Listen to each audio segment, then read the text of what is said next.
Yeti. I'm Eddie. And welcome to Kampers Corner. Today we have a special edition coming to you from our friend Bigfoot's very own home. So we'll pass it on over to Bigfoot. Hey Eddie, it's Bigfoot here.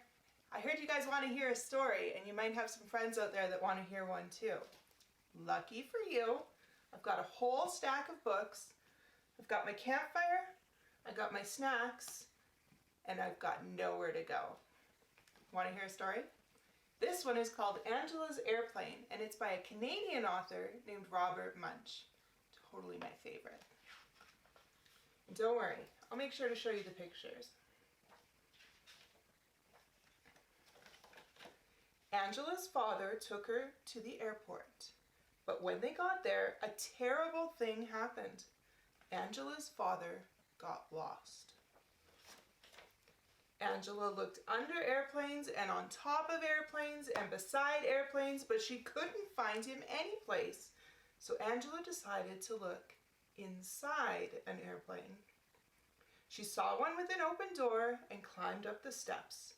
1, 2, 3, 4, 5, 6, right to the top. Her father was not there. Neither was anybody else. Angela had never been in an airplane before. In the front there was a seat that had lots of buttons all around it. Angela loved to push buttons, so she walked up to the front, sat down in the seat, and said to herself, "It's okay if I push just one button. Don't you think it's okay if I push just one button?"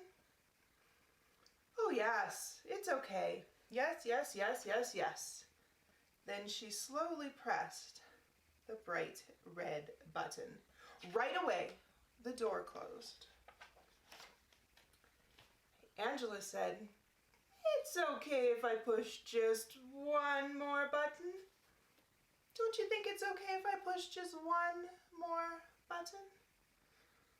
"Oh yes, it's okay. Yes.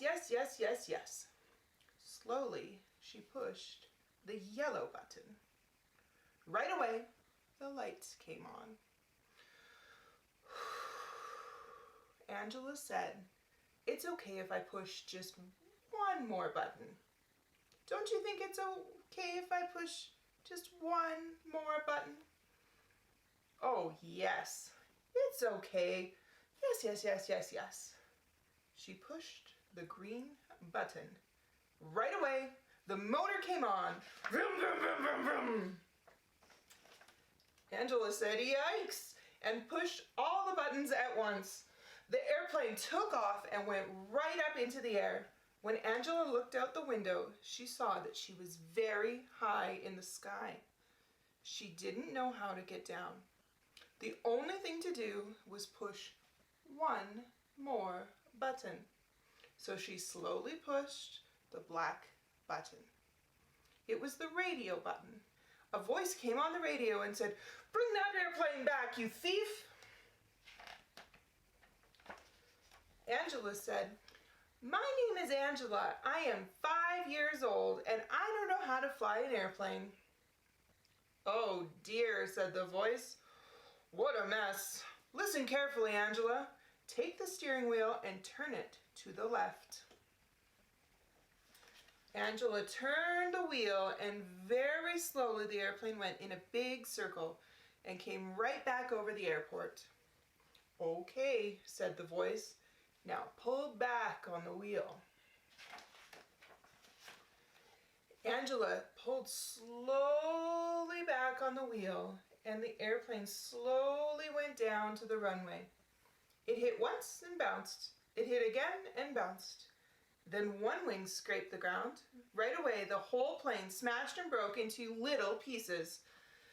Angela was left sitting on the ground, and she didn't even have a scratch. All sorts of cars and trucks came speeding out of the terminal. There were police cars, ambulances, fire trucks, and buses. All sorts of people came running, but in front of everybody was Angela's father. He picked her up and said, "Angela, are you all right?" "Yes," said Angela. "Oh, Angela," he said, "the airplane is not all right. It is in very small pieces." "I know," said Angela. "It was a mistake." "Well, Angela," said her father, "promise me you will never fly another airplane." "I promise," said Angela. "Are you sure?" said her father. Angela said very loudly, "I promise, I promise, I promise."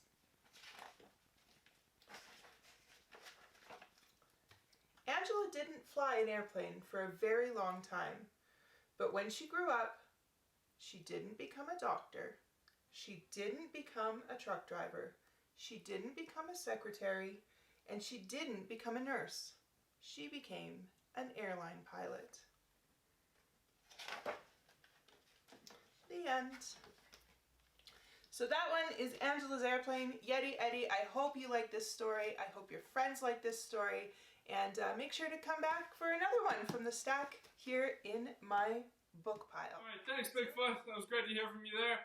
I think we have some more stories from Bigfoot coming soon. If you guys have any stories that you'd like to hear read on the show, please let us know. Contact us in the comments or through Facebook or Instagram. And yeah, before we go, we want to say thank you to doctors, nurses, truck drivers, hospital workers, farmers, everyone that's working a lot right now to keep everybody safe. Everybody wash your hands, don't touch your face, stay home. Great to see you here. Thanks for coming. See you next time on Kampers Korner.